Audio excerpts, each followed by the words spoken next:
श्री शिवाय नमस्तुभ्यम, हर हर महादेव, जय महाकाल, जय माता रानी। कैसे हैं आप सभी लोग।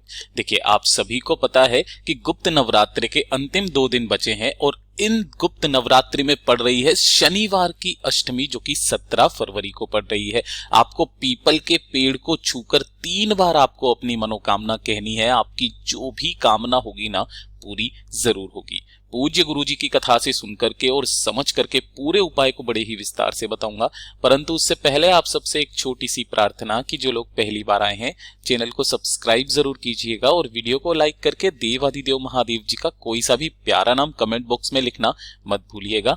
इस पूरे वीडियो के अंदर हम 3 महा उपायों के बारे में बात करेंगे, जिसमें पहला उपाय आपकी बड़ी से बड़ी मनोकामना पूर्ति के लिए होगा, जो आपको पीपल के पेड़ को छू करके कहना है। दूसरा, अगर आपका समय आपके पक्ष में नहीं है, बहुत बुरा समय चल रहा है, जिस कार्य में हाथ डाल रहे हो सफलता नहीं मिल रही है, तो दूसरा उपाय उसके लिए होगा। और तीसरा उपाय, अगर आपके पूरे शरीर पर कहीं पर भी दाग धब्बे हो गए हों, है ना, चेहरा खराब हो चुका है, फोड़े फुंसी निकल आए हैं, कील मुहासे निकल आए हैं, चर्म रोग हो गया है, तो उसके लिए होगा। ध्यान से सुनते चले जाना, समझने की कोशिश करना। सबसे पहले बात करते हैं पहले वाले उपाय की।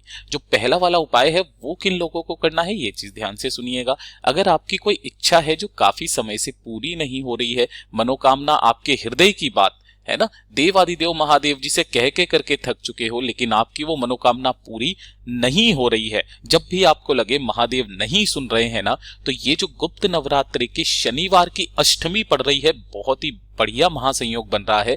इस दिन पीपल के पेड़ वाला उपाय जरूर कीजिएगा, ठीक है ना। आपकी जो भी कामना होगी पूरी निश्चित है। सबसे पहले इसके लिए आपको चाहिए होगा गुड़। गुड़ कितना लेना है, मात्र 1 टुकड़ा आपको गुड़ का लेना है, इससे ज्यादा नहीं चाहिए, ठीक है। इसी के साथ में आपको लेने होंगे थोड़े से काले तिल। ध्यान रखना, काले तिल क्या करते हैं, आपकी कामना के बीच में जो अड़चन आ रही है ना, उनको खत्म करते हैं, ठीक है। साथ ही साथ आपको लेना होगा थोड़ा सा कच्चा दूध। अब जो कच्चा दूध आप लोगे वो किसका लोगे, गौ माता का। ये चीज ध्यान रखना, कच्चा दूध लेना है आपको गौ माता का, ठीक है। आपको इन तीनों चीजों को लेना है। अब इन तीनों चीजों को आपको क्या करना है, किसी भी एक स्टील के लोटे में। ध्यान रखना, इस वाले उपाय में आपको तांबे के लोटे के अलावा जो लोटा मिल जाए वो ले लेना। मैंने यहाँ पर स्टील का लोटा बताया है। आपको इस स्टील के लोटे में थोड़ा सा दूध, जितना भी आपने लिया है, 1 चम्मच 2 चम्मच, वो ले लेना।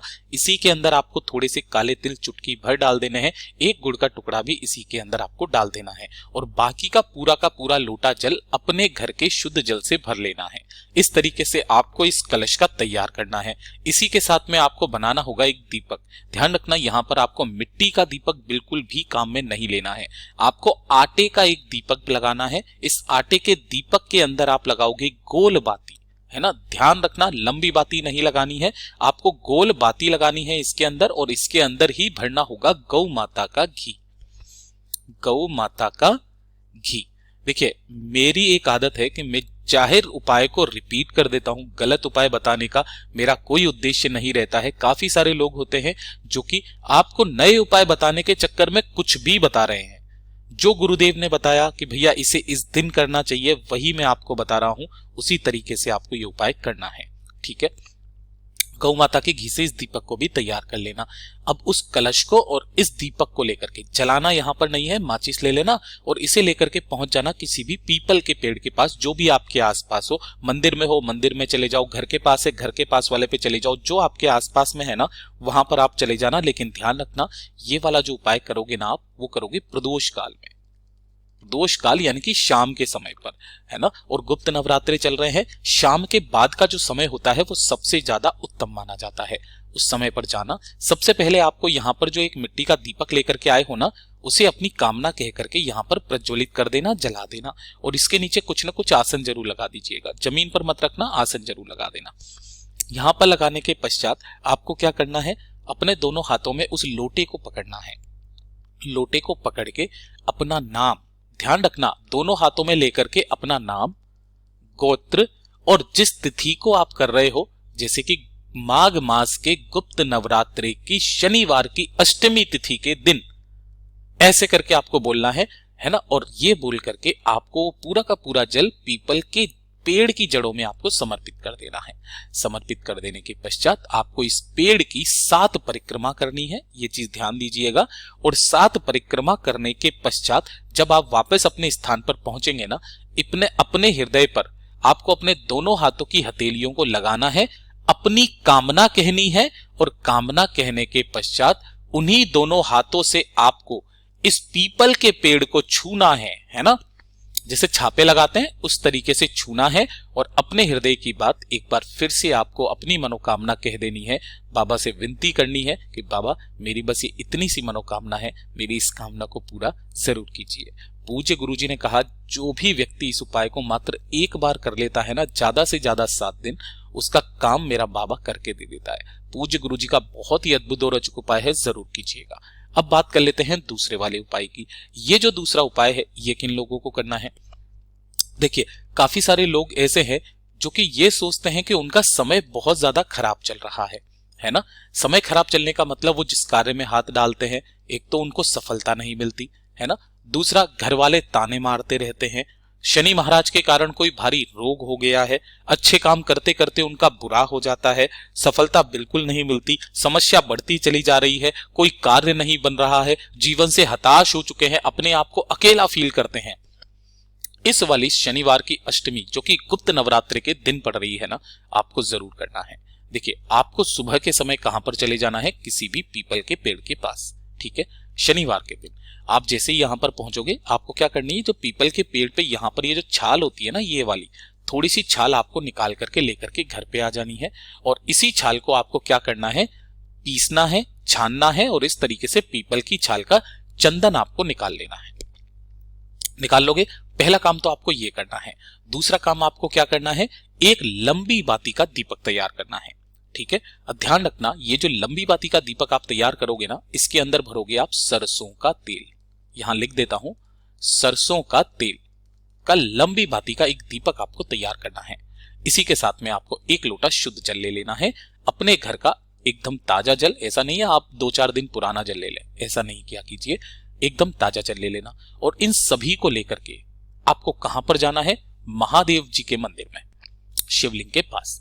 जैसे ही आप यहां पर पहुंचेंगे, लेकिन उससे पहले एक काम जरूर कीजिएगा, जहां से आपने पीपल के पेड़ से ये छाल ली थी ना, इसी के पास में जाकर के प्रदोष काल में शाम के समय पर, शनिवार के अष्टमी तिथि के दिन जो कि कल पड़ रही है, एक लंबी बाती का दीपक यहां पर जरूर लगा करके आ जाना। और इस बत्ती का मुख रखना पेड़ की तरफ, जिधर की तरफ पेड़ है ना, उस तरफ पेड़ की तरफ यहां पर रख देना। और उसके बाद आपको महादेव जी के मंदिर में जाना है, शिवलिंग के पास। जैसे ही आप यहां पर पहुंचेंगे, उत्तर दिशा नॉर्थ डायरेक्शन की तरफ मुंह करके खड़े हो जाना, ठीक है। अब सबसे पहले ध्यान से सुनिएगा, इस वाले उपाय को करने का एक नियम, तरीका किस तरीके से करना है। आपने जो चंदन लिया है ना, उस चंदन को, जो पीपल की छाल का चंदन आपने बनाया है, उस चंदन से आपको शिवलिंग का अच्छे से, पूरी की पूरी शिवलिंग पर अच्छे से लगाना है। ओम नमः शिवाय, श्री शिवाय नमस्तुभ्यम का स्मरण करते हुए पिपलेश्वर महादेव के नाम से। किनके नाम से लगाओगे? पिपलेश्वर महादेव जी के नाम से लगा देना। 2 मिनट वहां पर बैठ करके अपना नाम गोत्र बोल करके कामना करना कि बाबा जिस कार्य में हाथ डाल रहा हूं सफलता नहीं मिल रही है, बहुत बुरा समय चल रहा है, कुछ भी जीवन में अच्छा नहीं हो रहा है, अच्छे काम करते करते बुरा हो जाता है, शनि महाराज जी के कारण रोग भी हो गया है, प्लीज बाबा मेरी इस स्थिति को सुधारिए।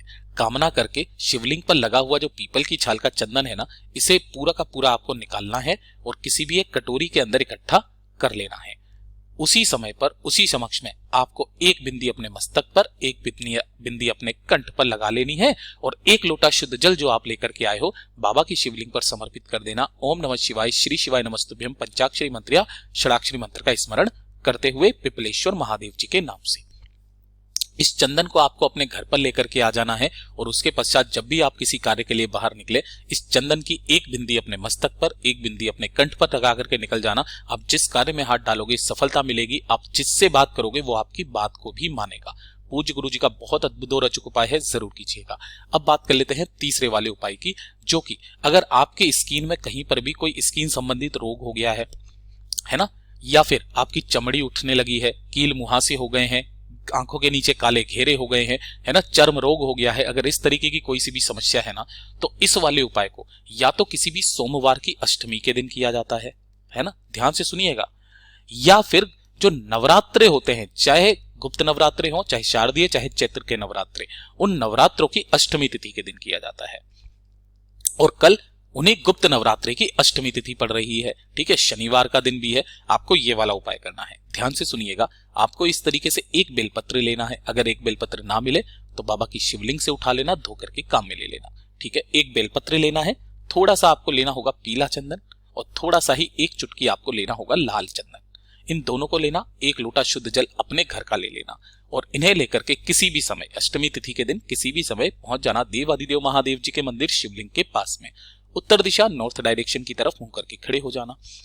जब भी आप उपाय करेंगे ना, तो सबसे पहले आपने जो बेलपत्र लिया है, इस बेलपत्र की ऊपर वाली जो पत्ती है ना, इस ऊपर वाली पत्ती पर आपको पूरी की पूरी पत्ती पर अच्छे से लाल चंदन लगाना है। पूरी पत्ती पर लाल चंदन लगाना है, हरा रंग दिखाई ना दे। और उसके पश्चात जो आपने नीचे की जो दोनों पत्तियां हैं, उन दोनों पत्तियों पर आपको अच्छे से पीला चंदन लगा देना है, कुछ इस तरीके से, ठीक है। इस तरीके से लगा देना।